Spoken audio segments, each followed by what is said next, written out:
Hello everyone. The video you're about to see is a compilation of two exclusive events with Edward Ashton, author of Mickey 7. These were Ashton's first book events in the UK. The first one was on the 23rd of August, an evening with Edward Ashton, which was a virtual event for Brompton Library. And he was our guest again on 2nd of September at Kensington Central Library in person, when Mickey 7 was our choice for the book of the week, our virtual Byborough book club. Well, we enjoyed it very much and we hope you will too. Thanks for watching. Zvezdana, who is your host tonight, and she will tell you a bit more about tonight's event, and she will introduce our guest speaker. Here's Zvezdana. Thank you, Lola. Good evening. To summarize today's exclusive event, I have created this little background display behind me. Our guest is Edward Ashton, author of science fiction novel Mickey 7. Mickey 7 is the book that Korean director Bong Joon-ho chose for his new film project, and the filming just started in London. What a coincidence. The leading role is played by Robert Pattinson, who previously played in two very different science fiction movies as Monte in Claire Denis' High Life and Neil in Christopher Nolan's Tenet. Mickey 7 is currently the hottest book on earth and the hottest film topic. So to say that I'm happy and honored and thrilled that Edward Ashton is our guest today is understatement of the century. Welcome to Brompton Library, Edward. Thank you very much. I really appreciate the opportunity. You're welcome. Mickey 7 is your third novel. The other two are 3 days in April. Can we have the slide, please? Okay. Yeah. So, and the end of Ordinary. You have been writing short fiction, and the sequel of Mickey 7, Antimatter Blues, will be available in bookshops in February next year. You live in New York, you teach quantum physics and do cancer research. And that is all I could find about your biography. Literally, everybody is copying the same paragraph you put on your website. So, Mickey 7 was labeled as a sci-fi thriller, a gripping space opera thriller, a space rom-com, just because the language is, can we have the next one? Yeah. So just because the language is witty, I would not brand the novel as space rom-com. Having said that, the best 3-word review for the novel is witty, sexy, cool. So some rom-com-ish elements are certainly there. One book review nicely put it and said the story is essentially one man's quest to stay alive. I like it very much. Another book review said Mickey 7 is engaging and witty sci-fi novel filled with a refreshing dose of clever humor and old-fashioned planetary adventure. Then this one is perfect. Mickey 7 pulls off the impossible by flawlessly weaving gallows humor in a blanket of optimism and empathy. This is beautifully said, I think. The story wrestles with the conflict of what makes you, you.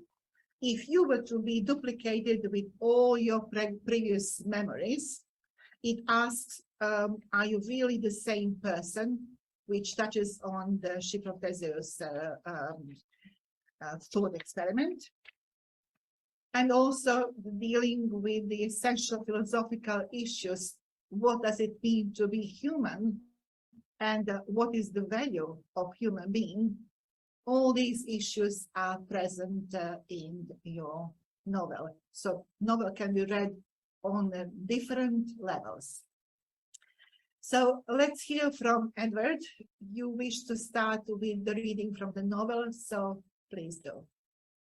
Thank you. And thank you all for taking the time to tune in today. I do very much appreciate it. Mickey 7 essentially is a book about a man whose job is to die. And so the section I chose to read today is his job interview. Here's a thought experiment for you. Imagine you found out that when you go to sleep at night, you don't just go to sleep, you die. You die, and someone else wakes up in your place the next morning. He's got all your memories, he's got all your hopes and dreams and fears and wishes. He thinks he's you, and all your friends and loved ones do too. He's not you, though, and you're not the guy who went to sleep the night before. You've only existed since this morning, and you will cease to exist when you close your eyes tonight. Ask yourself, would it make any practical difference in your life? Is there any way you could even tell?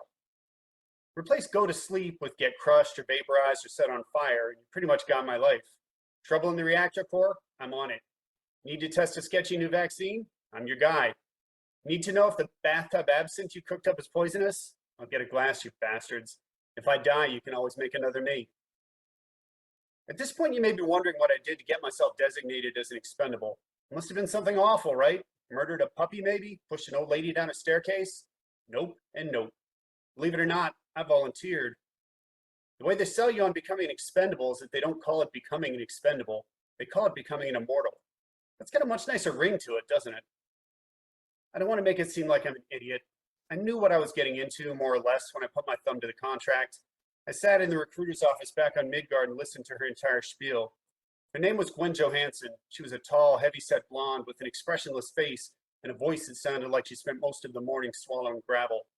She sat behind her desk, staring down at a screen in her hands, read off a list of things that I might be required to do that would likely result in the death of that particular instantiation of me. External repairs during interstellar transit was on the list. So were exposure to local flora and fauna, necessary medical experiments, combat against any hostiles we might encounter, and on for so long that I finally tuned out. The plain fact was that it didn't matter what they were going to do to me. I didn't have a choice if I wanted a birth. I wasn't a pilot, I wasn't a medico, I wasn't a geneticist or botanist or xenobiologist.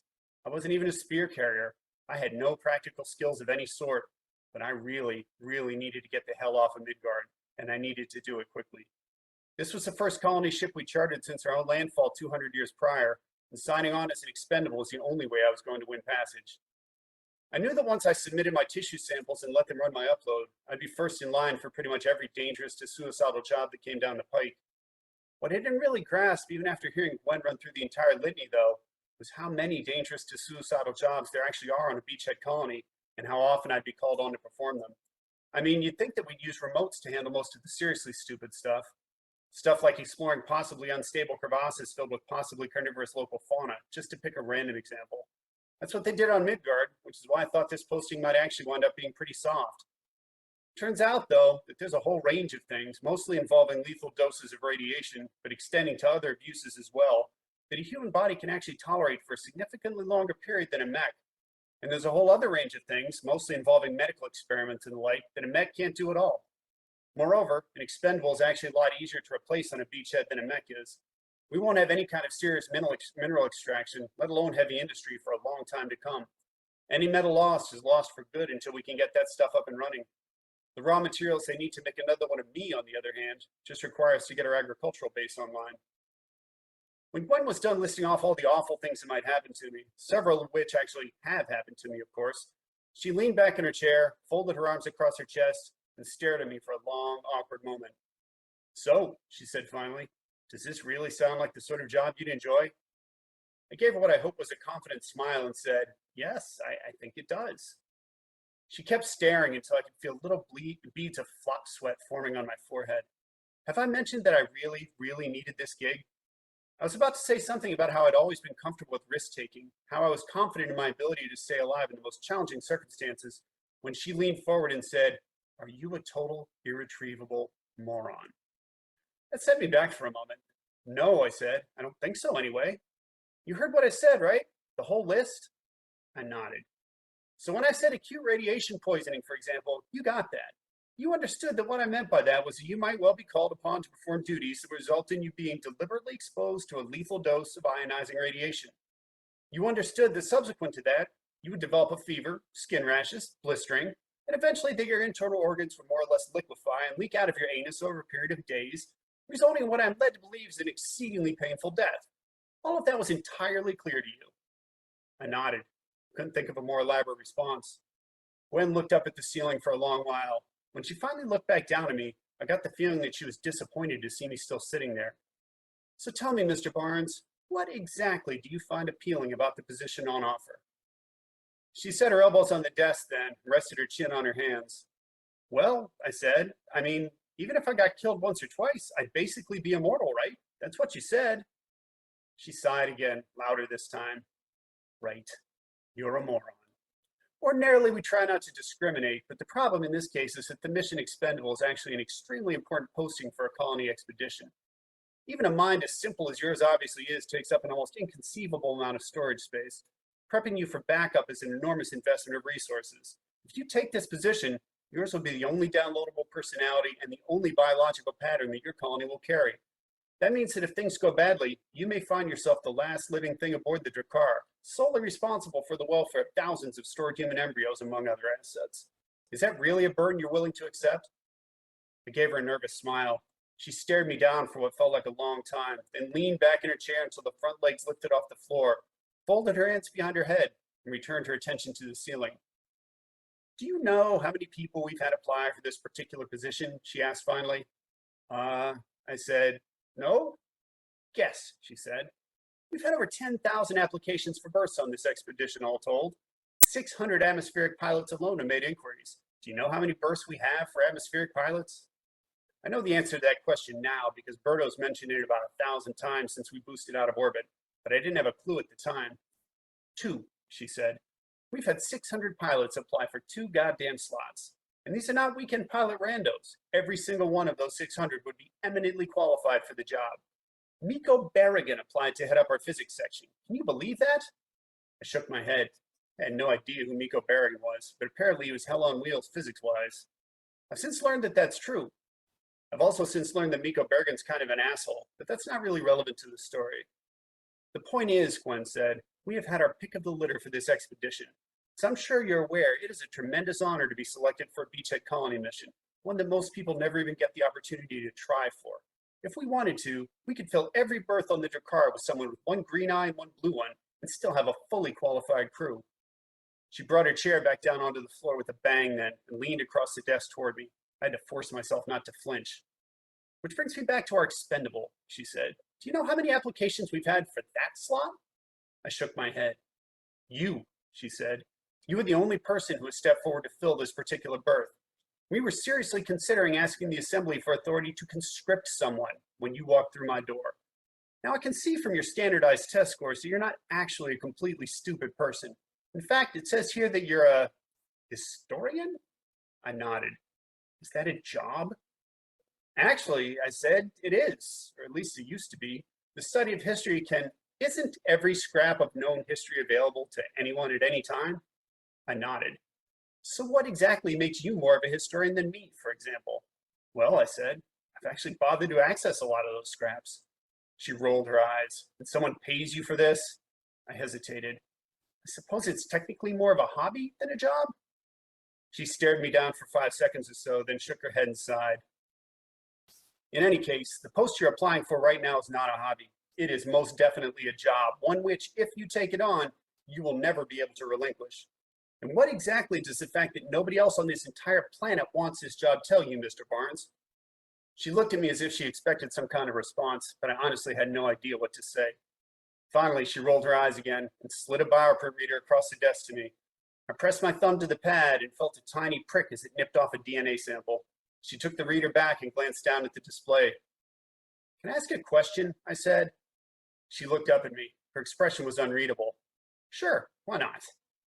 If nobody has applied for this job, if you are actually thinking about drafting someone for it, why are you trying so hard to discourage me from taking it? She looked back down at her tablet. An excellent question, Mr. Barnes. I guess maybe you just strike me as a decent sort, and I'd rather this particular job went to an asshole. She stood then, set the tablet down on her desk, and offered me her hand. Whatever, she said. I guess it's going to you. Welcome aboard.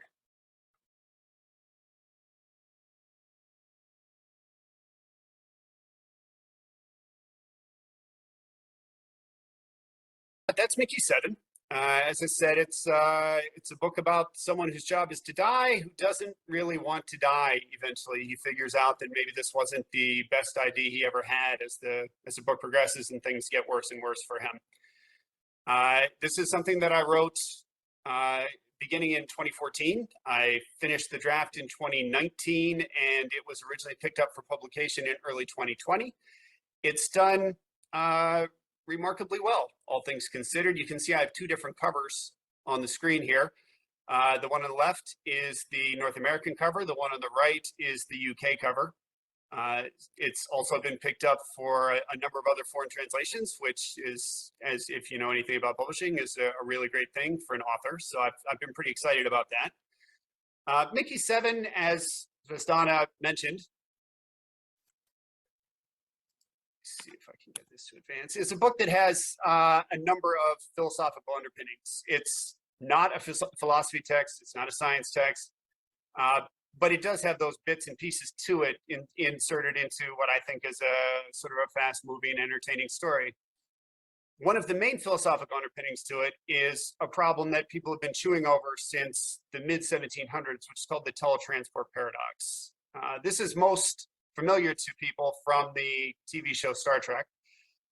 The most simple formulation of this problem is to ask the question, if you were able to copy your mind, everything about you, your hopes, your fears, your love of strawberry ice cream, your hatred of electronic dance music, transfer that all into a new body that was also an exact copy of yours, would that new person be you? Or would it just be a different person who's running around getting his grubby hands all over your stuff? When this question was first formulated back in the 1700s, this was entirely theoretical. This was purely a thought experiment. That's not so much true anymore. There are people today, people like Ray Kurzweil at Google, who are very, very serious about this. Ray Kurzweil takes 200 plus supplements every day to try to help him live long enough to where the technology catches up to the point where his mind can be copied and moved into another body. And he feels, or into a computer more likely, and he feels that this is a form of immortality. I'm not so sure about that. As I said, I first encountered this as a kid watching Star Trek. And even at that time, for me as a child, it was very clear that the transporter beam, which we see an illustration of here, wasn't actually transporting anyone. Everyone on the show seemed to think that this was just a way of moving from one place to another. But it was pretty clear to me that what was happening was that these people were getting dissolved at one end and then reconstructed at the other end. And so the person stepping off the transporter on the other end thinks they're the same person. Everyone around them thinks they're the same person. But what is the subjective experience of that person when that transporter beam is engaged? You know, in the show, they sort of fade out in a bunch of sparkles, as we see here. It seemed pretty clear to me that those people were being killed. They were being dissolved and moved to someplace else. And that was something that I didn't really want a part of. And that question, is it the same person if you can recreate that person exactly? That's the central question of my protagonist's life, Mickey Barnes. That's really the question he spends this book trying to answer.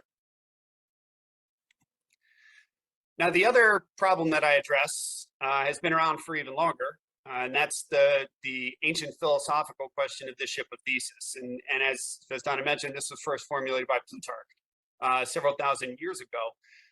The basic formulation of this is, we imagine Theseus, he's a great adventurer, he's going to sail around the world. And so he sets out in a wooden ship, and as he goes, different parts of the ship break. You have to replace a board here, you have to place a spar there. By the time he gets back, years later, every single component of the ship has been replaced. And the question is that the same ship? And again, this is something that has been chewed over for a long time, that when Plutarch first suggested it, again, was really a thought experiment. But in recent years, we've learned that this is actually a much tighter analogy for all of our lives than we had realized, because our cells are constantly dying and being replaced. And over the course of years, every single cell in your body dies and is replaced. And the total turnover time for most humans is on the order of about 10 years. So what that means is that your body right now does not contain, most likely, a single living cell that was alive and was part of you 10 years ago. You are in essence, you are the ship of Theseus. You are a completely new person who's been recreated. And the question is, are you still the same person? And we actually have some ways to interrogate that from a scientific standpoint as well. In my day job, one of the things that I do is work with an imaging technique called functional magnetic resonance imaging. And this is a technique that allows us to see what parts of your brain are active when you're doing different tasks. So we put a patient in the scanner, and then we ask them to think about the smell of cinnamon. And we see what part of their brain lights up. And that tells us what part of their brain is active when they're doing that task. Tell them to move their little pinky finger. We tell them to experience pain or something else. And we can map out the function of the different parts of the brain. There's actually an entire annual scientific conference devoted strictly to this technique called the Human Brain Mapping Project. And we're attempting to produce a complete functional map of how the brain works. And this relates to my book in a really interesting way, because if we ask you to think about yourself, think about something that you did, remember something you did yesterday, or think about something you're going to do tomorrow, there is a particular part of your brain that lights up. If we ask you to think about someone else, think about your brother, think about your cousin, something that they did a while ago, or imagine they're going to do something in the future, a completely different part of your brain lights up. Now, here's the fun part. If we ask you to think about something you did 15 years ago, which part of your brain do you think lights up? I'll give you a hint. It's not the you part. It's the other person part. So on some level, your brain knows that you are a completely different person that you were 15 years ago. And you will be a completely different person 15 years from now.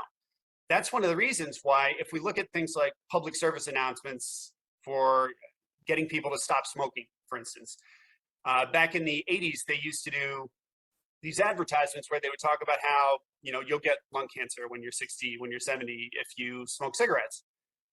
They found that those messages were completely useless. They did not move anyone at all. And the reason for that is that on a fundamental level, if you're 20 years old, you know that you at 60 is not you. It's a different person, and you fundamentally don't care what happens to that person. So, again, this whole concept is really something that has applicability to our present lives. Now, in my book with Mickey Barnes, he has a slightly different formulation to this problem, because he's not being replaced one board at a time. He's being destroyed and replaced all at once. And that's a completely different question. That's if the ship of Theseus crashes on the shore and they have to rebuild it from scratch, exactly as it was before. And again, is it the same ship? Is it the same person? That's a question that Mickey needs to answer. So as I said, this book has gotten a lot of traction, particularly compared to some of the other books that I've written in the past. I mentioned that we've had, in addition to the US and UK editions, we have, I think, about 20 other editions that have been contracted. Some of them are already out, some of them are coming. So we're getting all these different covers. I'm getting different copies with the book written in different languages that I can't read, which is always fun to look at on my bookshelf. This is a Thai cover for Thailand, which I think is one of my favorites now. It's really nice. The Russian cover is very nice as well. So as these keep rolling in, I'm just sort of adding to my collection. I'm hoping to have an entire bookshelf just of Mickey Sevens. But the spur to all of this, the thing that really got this moving, was this book. Actually, before we even had a North American contract, after we got our UK contract, but before the North American contract, this book was picked up by Warner Brothers. It was optioned by Warner Brothers to be turned into a film. Now, if you know anything about this business, you know that options happen all the time. Studios option 20, 30, 50 properties for every one that actually gets made into a movie. If you talk to authors, a lot of people will say, oh, sure, yeah, I've had 3 or 4 books optioned. I mean, obviously none of them ever got made. So when this option occurred, it helped with my contracting with some of the publishing houses, but I never expected it to go anywhere, so I didn't think about it too much.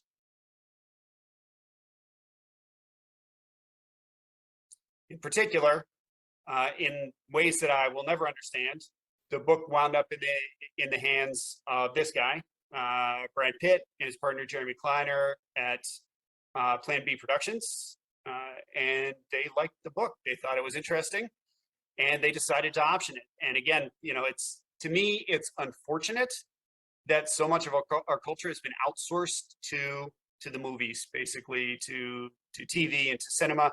But that's where we are when you get the imprimatur of someone like Plan B Entertainment, like Warner Brothers on your manuscript. It makes editors at different publishing houses much more interested in the work, because they know it'll have that support. Having the support of having a movie behind the book makes it a lot easier for them to sell, and that's what they're really looking for, is something that will sell for them. And so once these guys optioned the book, again, the publishing contracts rolled in on a much more regular basis, and that's been really helpful to me, because it's given me the opportunity to write more books, which is all I really wanted to do in the first place. And so this is, as Zvezdana mentioned, this is Any Matter Blues. This is a sequel to Mickey 7. It is up for pre-sale right now. I would like to put a plug in right now for pre-sales.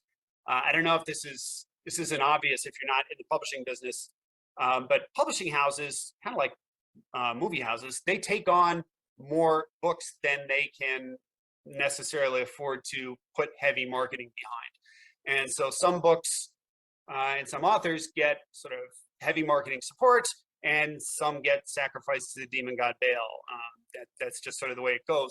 And one of the ways that they make the decision as to who's going to get marketing support and who's not is based on the pre-sale numbers that they see for a book. So if you like an author, if you would like to see more work from an author, pre-ordering their books is one of the best ways that you can support them. I know nobody wants to sort of lay out money a month before they get a book, but if you want to get more books from somebody, that is one of the absolute best ways to do it. So if you were so moved to put in a pre-order somewhere for this book, I personally would be eternally grateful, and that's true of any author who's got any book hanging around out there. It can be really helpful.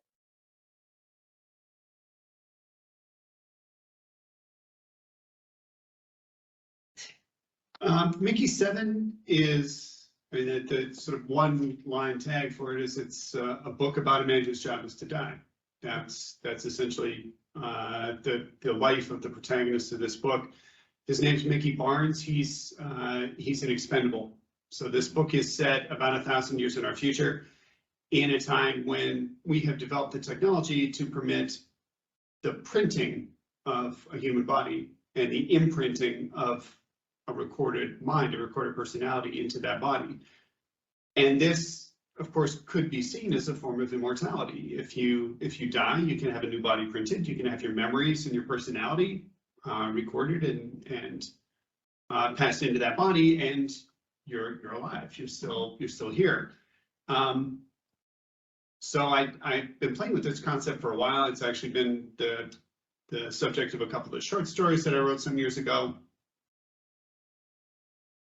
And so I took this concept, and being an author and therefore being a sadist, I thought, what is the absolute worst thing that I could do with this? What is the cruelest way that this technology could be used? Because looking at our history as humans, that's usually how we use technologies. We come up with something and we find out the absolute worst thing that we can do with it. And that's where I came up with the concept of the expendable. So Mickey is involved with a colonization effort for a very hostile planet. On such a mission, there's a lot of very dangerous things to do. There's a lot of things that are deadly, that are likely suicide missions. He has to do all of them because it's no problem for him, right? He can just be resurrected when he dies. And that allows his colleagues, the other people who are all drawn from the elite of society, whereas he is from the lower classes of society, to not feel guilty about forcing him to be their crash test dummy, to take all the risks, to take all the pain, to take all the suffering for them, because he can just be reconstructed. So there's no harm at the end of the day, as from their perspective.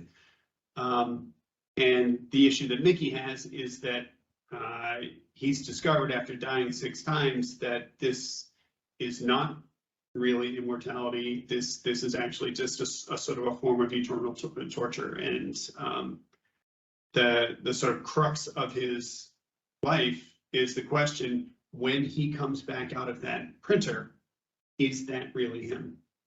Or is that just a new person who's going to live a brief, painful life and die? And that's the question he has to answer over the course of the book.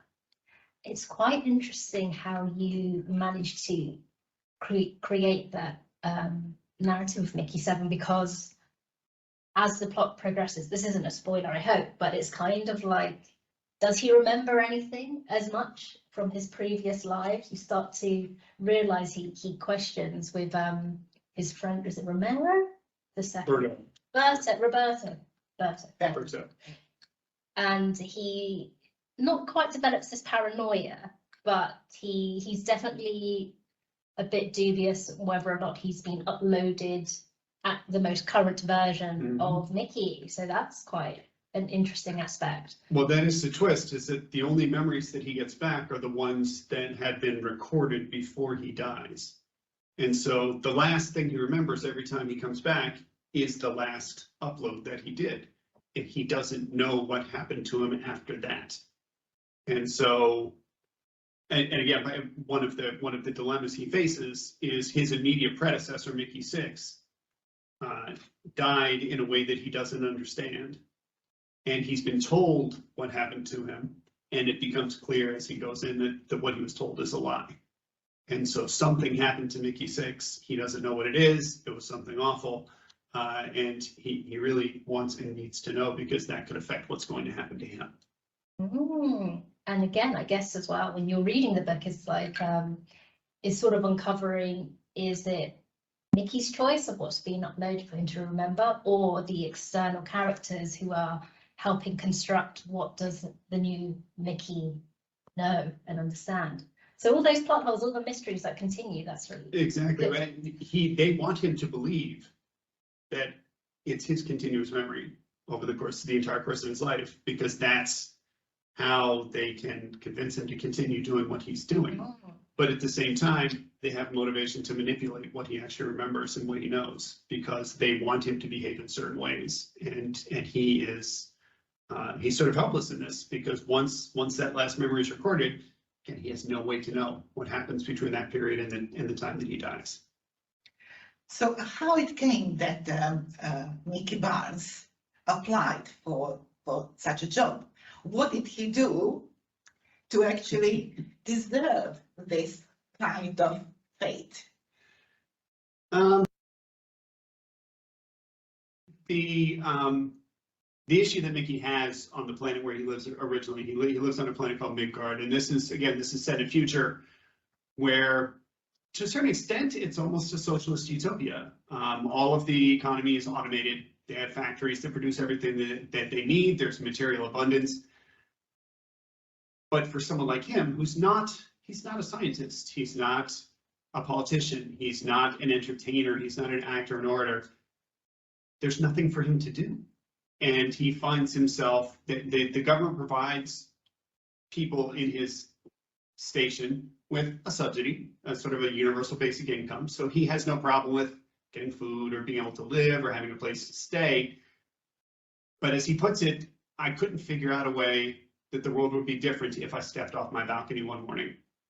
And that's, as a human, that's meaning, purpose is something that we need. We need to feel that there's a purpose to our lives. And so he gets it into his head that one of the ways that he can get out of this sort of trap that he's in is if he had more money. And I don't want to go into the details of it, but his best friend is an athlete who's competing in a tournament, and Mickey thinks that he can wager on his friend to lose, and he thinks his friend will lose for him, and his friend doesn't. He wins, and Mickey winds up losing and doubling down and doubling down and doubling down until he's very, very deep in debt. And at that point, the people he's in debt to are not nice. They have ways of making him very, very unhappy, which are detailed at one point in the book.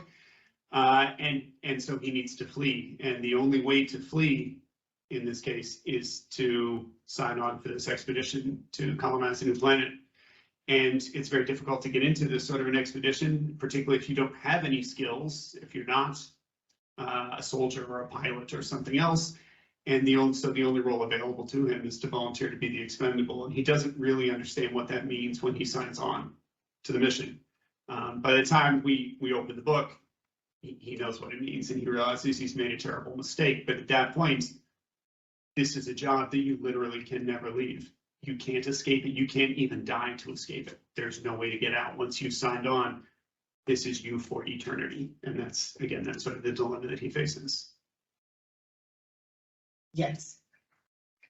When I opened the book and first chapter, it was really interesting and witty how you portrayed the main character.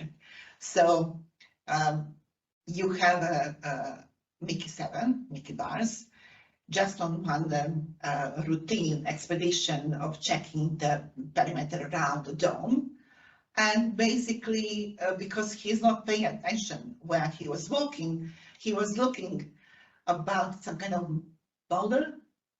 A rock that looks like a rock. monkey's head. Yes. Yes. And he was just impressed looking at this silly head, thinking how he will actually retell and describe it to his girlfriend, because he is nice, sweet, romantic, and I like him very much.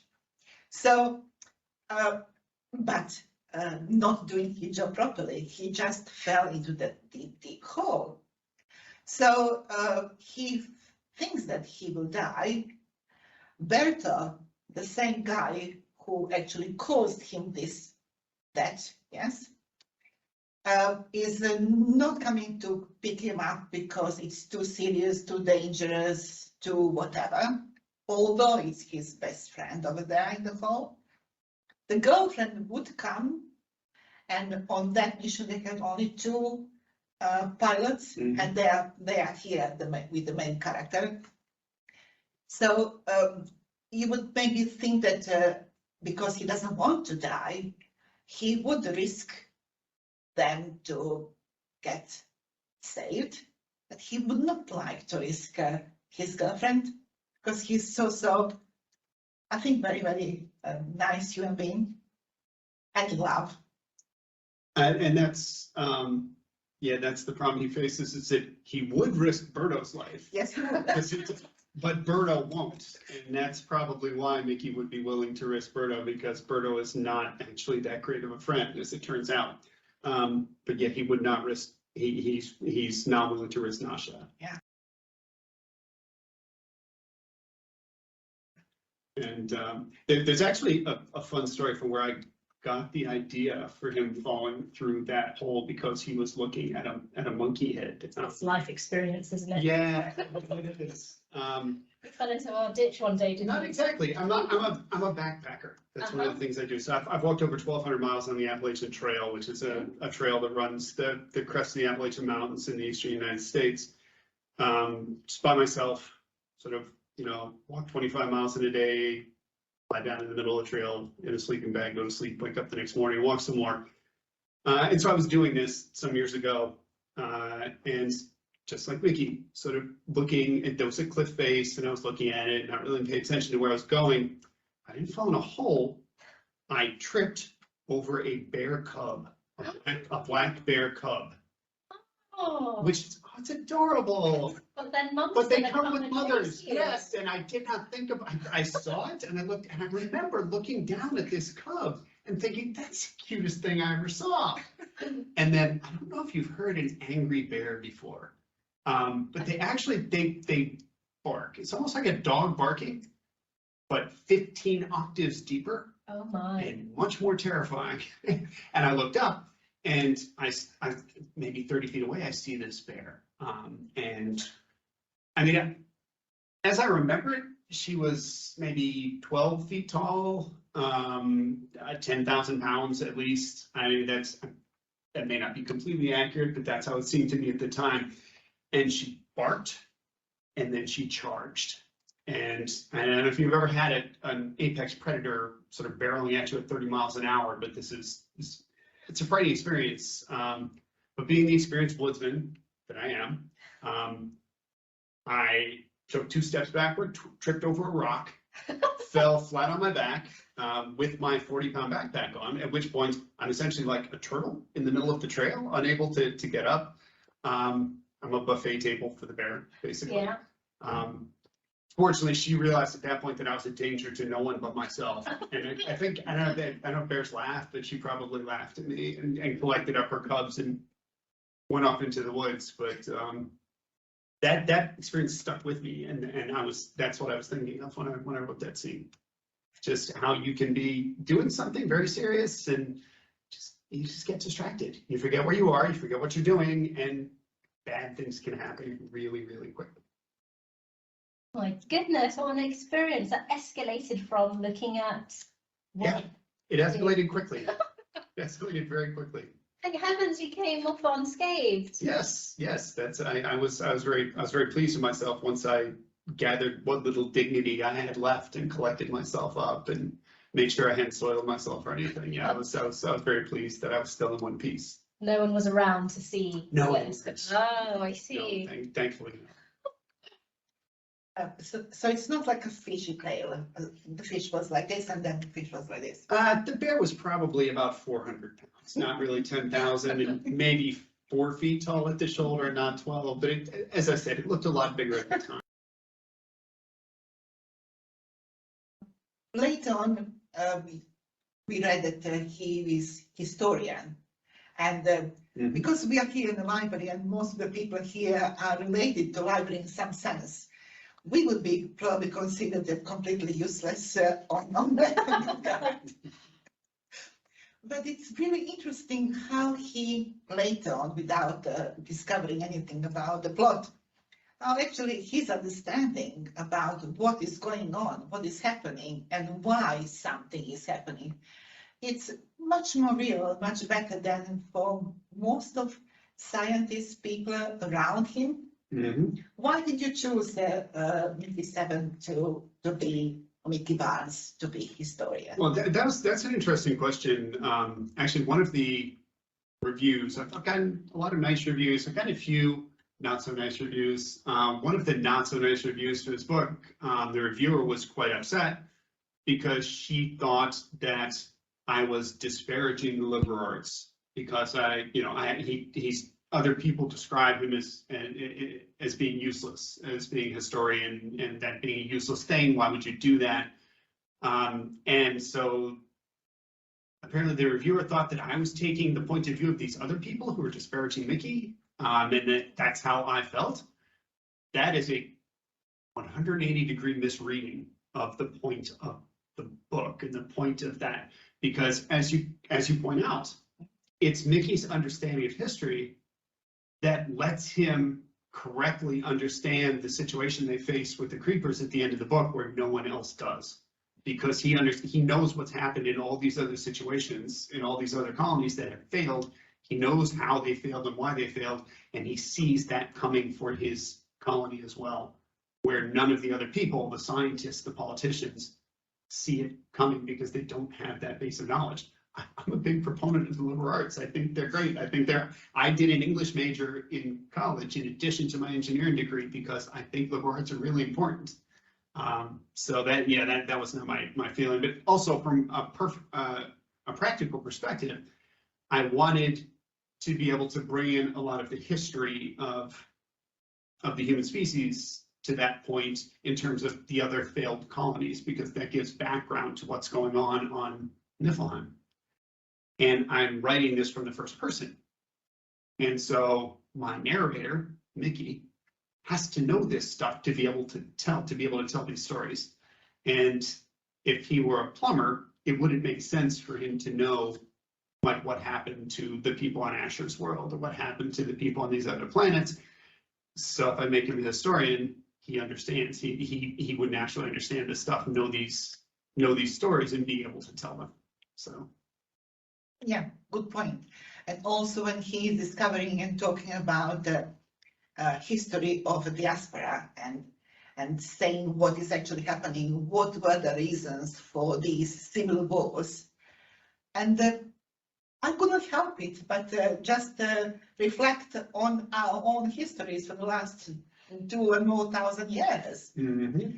And it's somehow easier to think that, oh, that's nothing to do with me. It's so further into the future, so it doesn't affect me, but it actually does. Well, this is one of the great virtues of science fiction as an art form. Yeah, science fiction gets a little bit of grief sometimes from people who think it's just pulp, it's rockets and ray guns. Science fiction actually allows us to look at contemporary social issues in a way that can't be done in a contemporary novel, or at least can't be done and actually get your point across. Because if I want to talk about some issue that's going on in the world today, and I write about it in a contemporary book that's set in Manhattan in 2022, the people who read that are going to, you know, we all, when we have any of these social issues, we all take sides. And we have, you know, this is my camp, and I'm not going to listen to what the other camp says, whatever the issue, whatever the divide is, whatever the issue is. And if you're trying to get people to see both sides of the story and see what sort of the truth underlying it is, if you set it in contemporary times, half the people are going to just take their side and think you're agreeing with them, and half the people are going to feel that you're attacking them. And they put on these emotional blinders and they don't hear what you say. But if I take the exact same story and set it 1,000 years in the future on a planet 40 light years away and give all the people different names, you can sort of illustrate the issue in a way that people approach openly, because they don't, at least initially, realize, oh wait, he's talking about me. And so it's a way to get past people's emotional defenses and address important contemporary issues in a sort of a sneaky way that maybe catches them on the backside, and they realize that they've actually listened and thought about the issue, and maybe start to rethink what they feel about the issue today.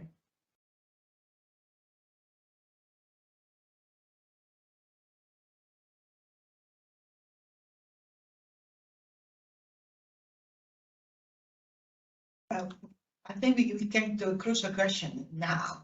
How it came, what happened when you were about to publish the book, or publish the book?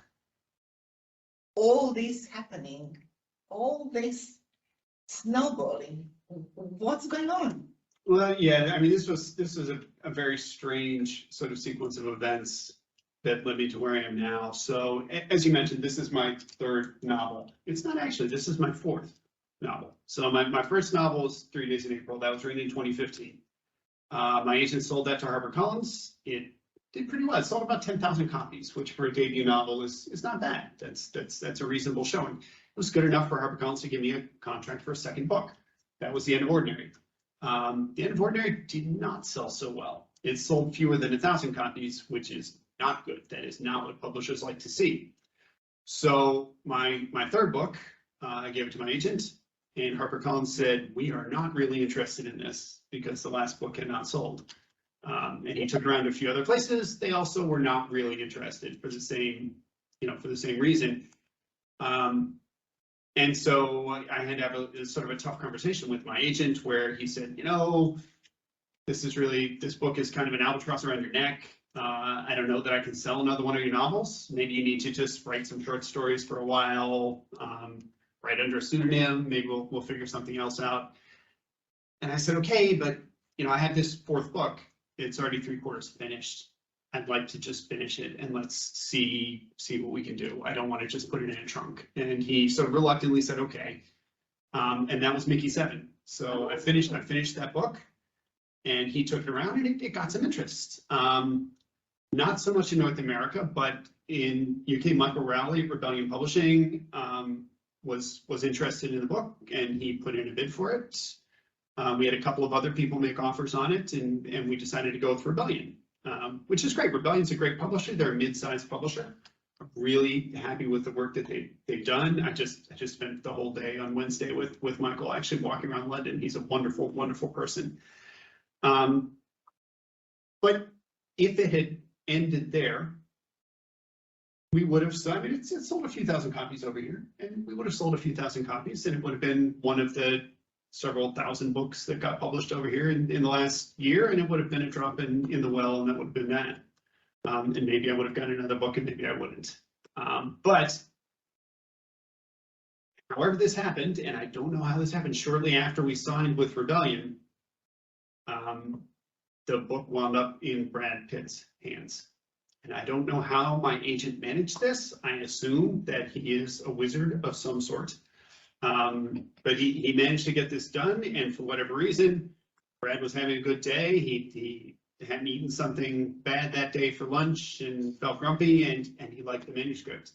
And he and Jeremy Kleiner, Dee Dee Gardner, who were the principals for Plan B Productions, decided to option the book. And so they put in an option, which is great. And once that news was released, that came out in January of 2020. Once that came out, a lot of other publishers got very interested in rights to the book, because we have outsourced our culture to Hollywood, basically. And I don't know that that's necessarily a good thing that we've done that, but that's something that we've done. And so that's when Macmillan got interested in North America. So they picked up North American rights, and we have subsequently sold, I think, 21 other foreign translation rights. So we've got editions. We've already had editions released in French and Spanish, Korean. Obviously in Korea, Bong Joon-ho is a big name over there, so they're very interested in it. There's just a whole list of most of Western Europe. We had editions there, several in Asia and other places.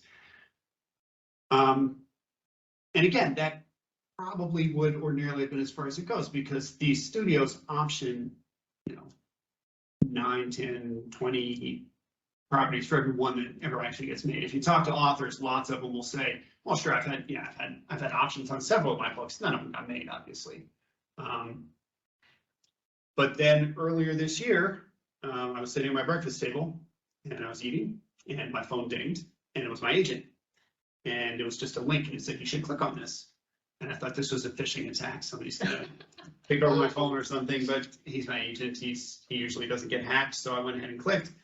And it was a Deadline article saying that Robert Pattinson and Bong Joon-ho had taken on this project, and this was going to be his next film, and etc.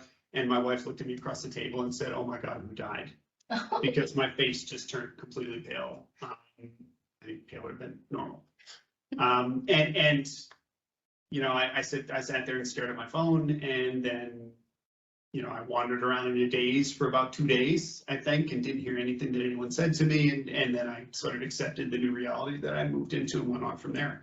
And again, yesterday I was on set watching them film scenes, and I got to tour. So you were invited? Yes, they invited me on. Yeah, I didn't sneak in the building. Yeah, they invited me on set to watch a day of filming, and to see things that I dreamed up sort of being brought to life, talking to special effects people, looking at the way they're animating the creepers, and seeing like they had built a flitter. They had built the flitter, and I got to crawl under it and see how the gearing all worked underneath, because I'm an engineer and I like to look at things like that. It was just, to see all these things was just absolutely amazing.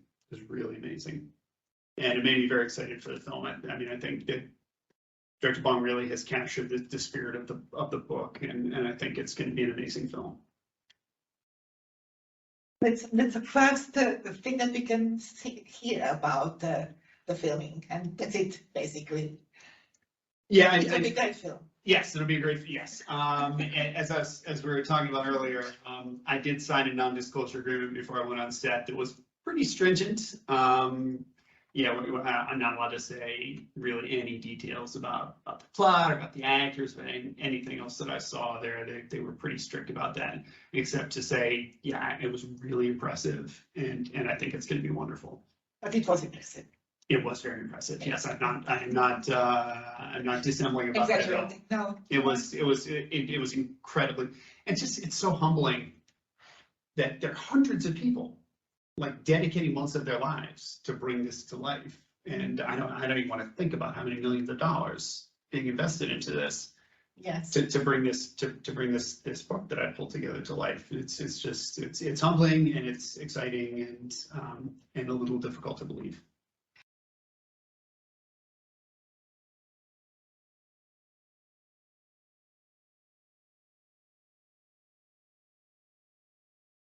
There's a question that's come from Michaela earlier. On the spectrum of seeing things published of your works, it was in relation to an Italian sausage newsletter. How on earth did you find your work printed there? That was my first professional sale, and I was extremely excited about it. I was 19 years old. This was in 1988. And I'd been writing, all right, I mean, I wrote my first short story when I was probably 4, and I've been doing this for a long time. That one wasn't so great. I still got to hang around. But this story, I wrote it, and at that time, I was very young, I was very naive. There was no such thing as an internet, so I couldn't sort of search where do you submit a short story. And one of my writing professors knew this person who owned an Italian sausage company and had the idea to start a sideline selling short stories, because everyone knows if there's anything with better profit margins than sausage, it's short fiction.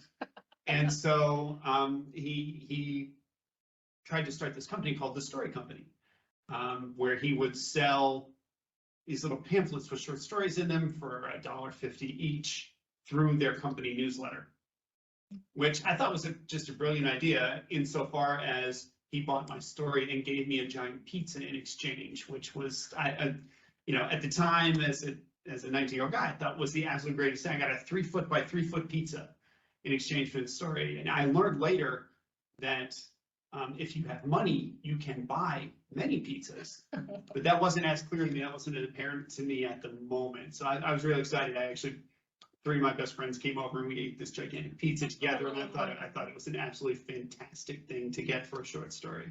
But I still have a copy. I still have a copy of the pamphlet that my story appeared in. It's one of my favorites. It's got a little stain of pizza sauce on it. It's one of my favorite things now. Wow, just seeing that development, the Sausage Company short story to now a film being produced. Yeah, it's been on a that weird trip. scale. Amazing. It's been a weird trip. Yeah, I mean, everyone has to start somewhere, right? And it wasn't a short trip. Like I said, that was 1988. So it's been a while. There's a question.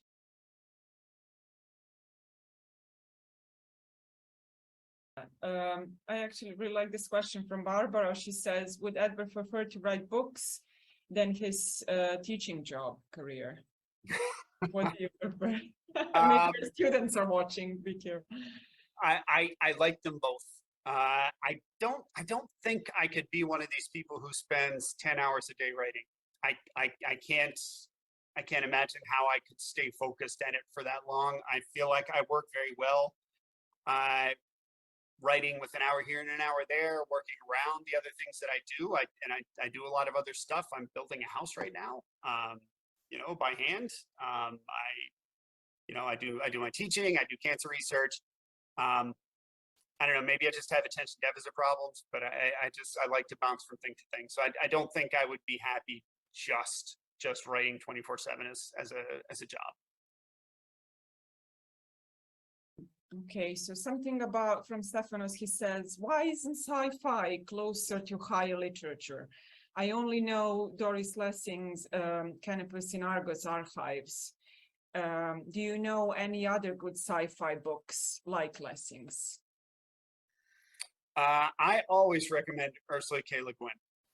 Whenever anyone says anything about science fiction isn't high literature, it's I please read Le Guin because it is.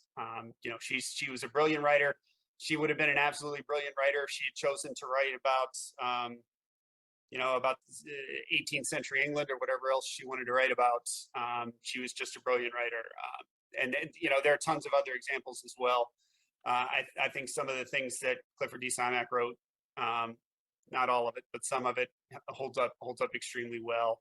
There are plenty of writers working today. N.K. Jemisin, if you look at the Broken Earth series, for my money, that holds up with anything. Octavia Butler, extremely brilliant writer, in addition to being, a great science fiction writer. So it's a little bit of a canard. People like, Asimov. Asimov was not a great writer. He came up with a lot of great ideas, but he was not a great writer. And in the sort of golden age of science fiction, there were a lot of people like that. But there are plenty of examples of people who are simultaneously great writers and great science fiction writers. I should say you can find all of the authors that Edward just listed in our library, just by the way. Are you involved in writing the script? No, not at all. Director Bong is he is his own person. He made it clear the first time I spoke with him that the book was the book and the movie is the movie, and they are two different things. And the book is mine and the movie is his. And that's 100% understandable. And I'm just very excited to see what he does with it. Okay, that actually ties in well with XYZ's question. He or they say, you have great respect. I have great respect for Mr. Bong Joon-ho. Reading about him led me to your book. I was so happy to find it in my local library. God bless you, wonderful librarians. And I loved it. Thank you. Thank you for coming, Edward. All your books are sci-fi. Write what you know, or? The three books that I have out right now are science fiction. I've written in other areas. The first novella that I wrote that I mentioned, working with Dr. Fish, was more what you would call literary fiction, I guess contemporary fiction. But science fiction is something that's always interested me since I was a little kid. And of course, I'm a working scientist, which gives me an interest in this space as well. So this is what I'm having the most fun with right now. I'm not going to promise that I will be writing nothing but science fiction for the rest of my career, but it's where I am at this point. Yeah, so Angela says, Mickey 7 is a fantastic book. I love its dark humor and inclusion of science, philosophy, diverse characters, etc. As an East Asian actor, I especially noticed and appreciated when Mickey and Cat discuss as equals, how unpleasant it is to be fetishized. Curious to hear where you drew empathy on this theme.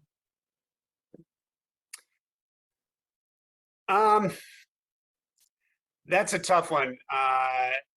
I don't want to claim any experience as sort of a marginalized person, because I'm not. I'm a middle-class, middle-aged white male. I have all the privileges that there are to have.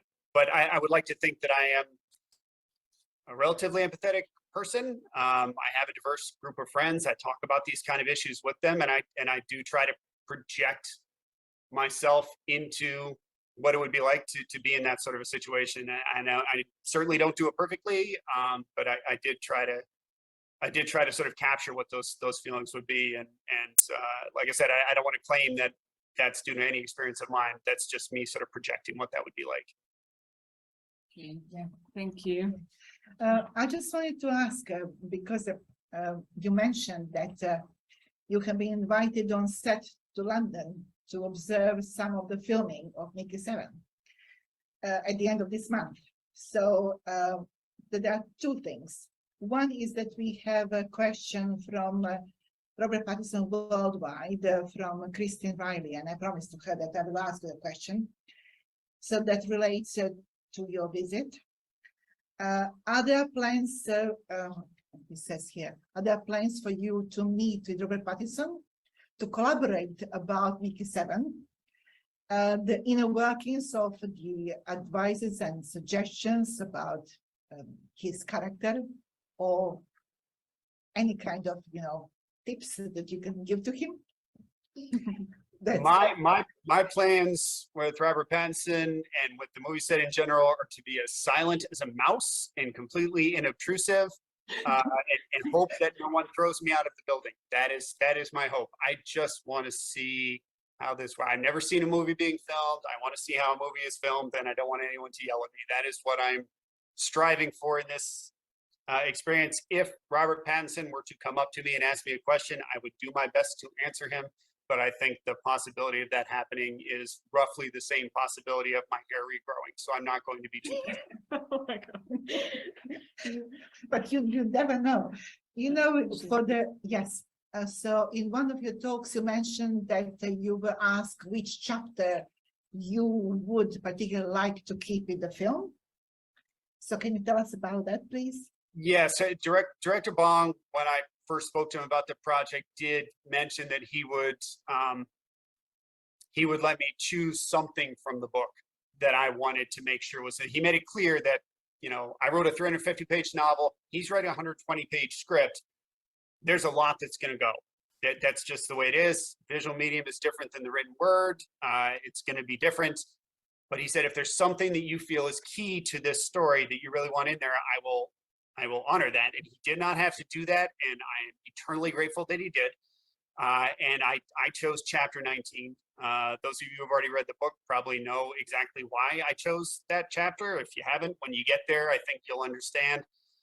Chapter 19 to me is the emotional heart of the story. It is, it's the place where Mickey and Nasha establish the bond that has kept them together.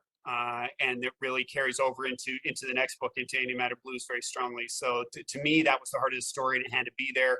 And of course, Director Bong said, well, I really liked that chapter. I was going to use that anyway. And so I asked if I could do another one, and he said no, and that was the end of the conversation.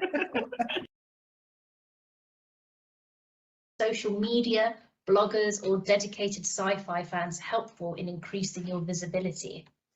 I mean, there are a million ways to publicize the book, to gain publicity. If you look at different authors work in different ways. So I'm an acquaintance who has a huge social media presence, and she probably doesn't get as much support from her publisher maybe as I have gotten, but she has this massive social media platform, and that works for her.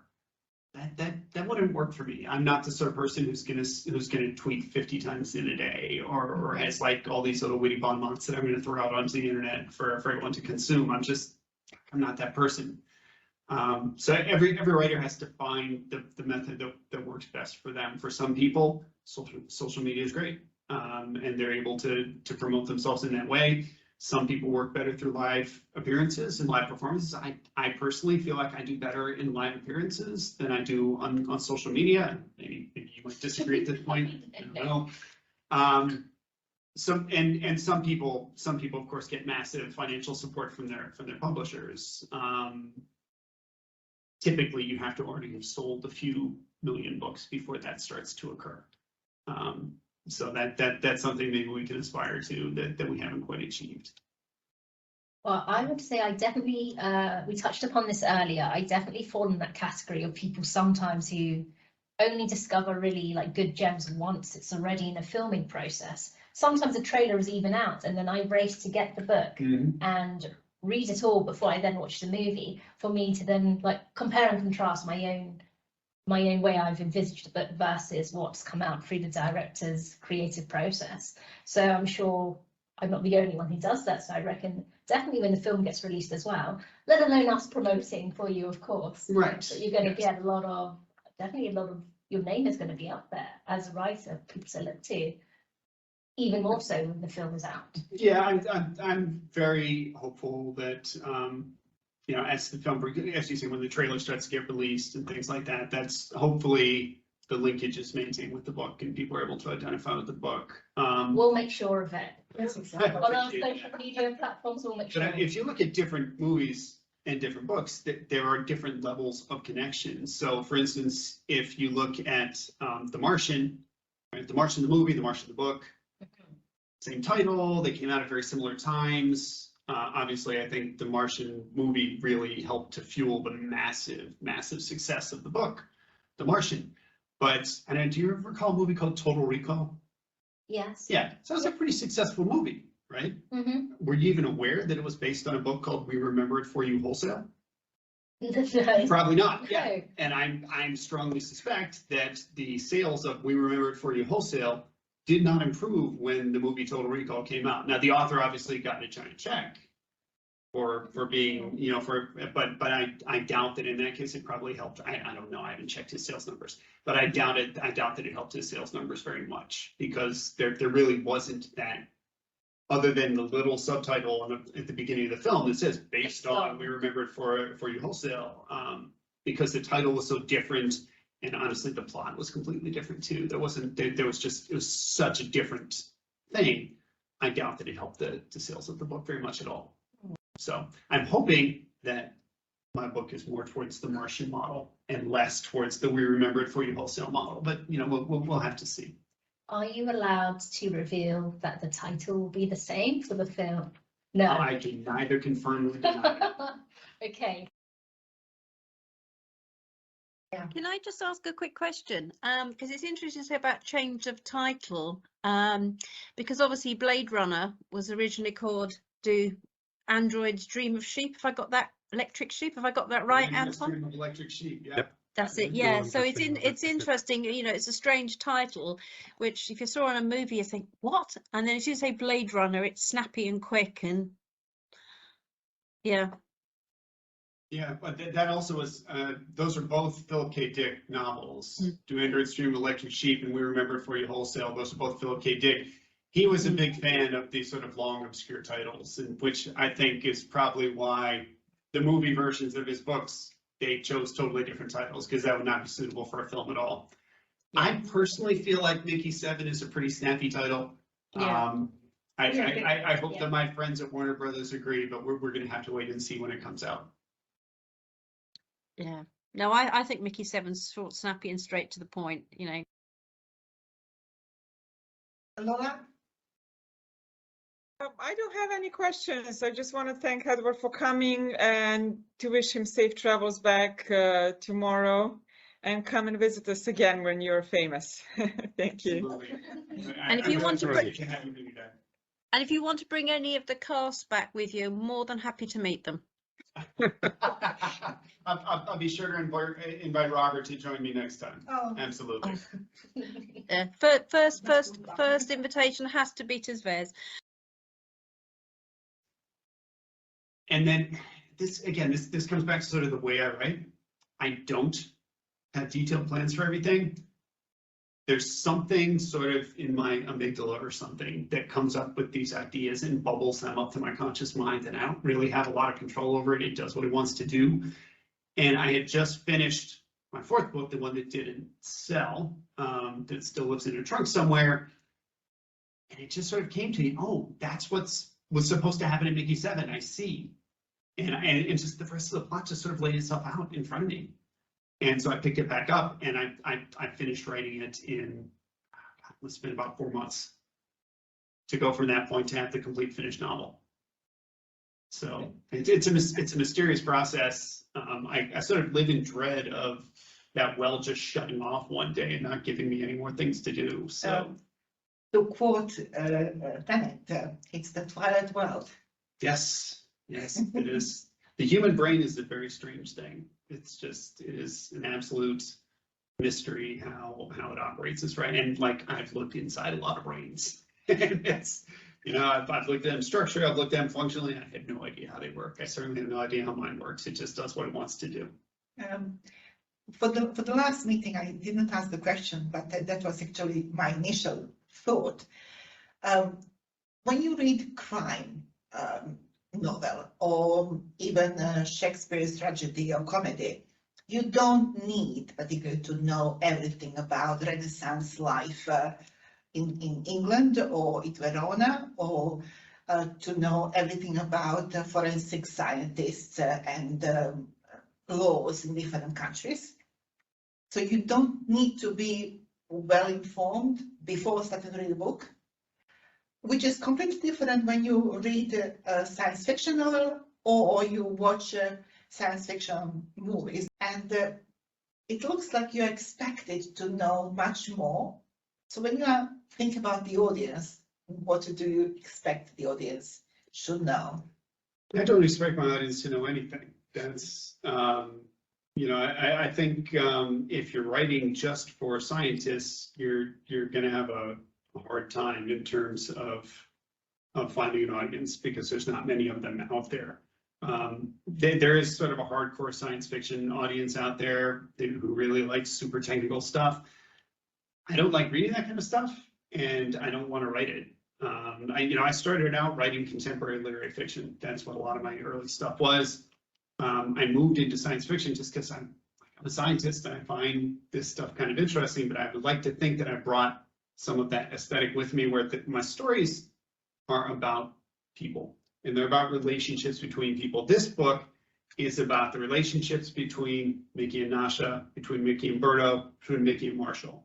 That's what this story is about. All the science stuff is sort of its background. It's a backdrop against which those stories play out.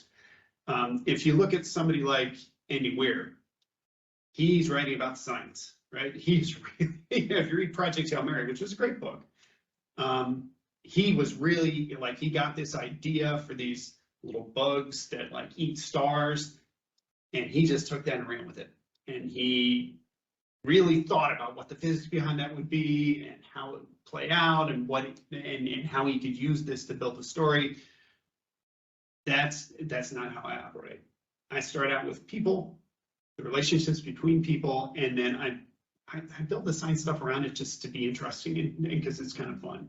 And to sometimes and again to sort of illustrate the points. I don't write to write about the science. I put enough in there to make things make sense, and not enough to sort of put off people who are not interested in reading a science text. Yeah. That's sort of my goal. Thank you.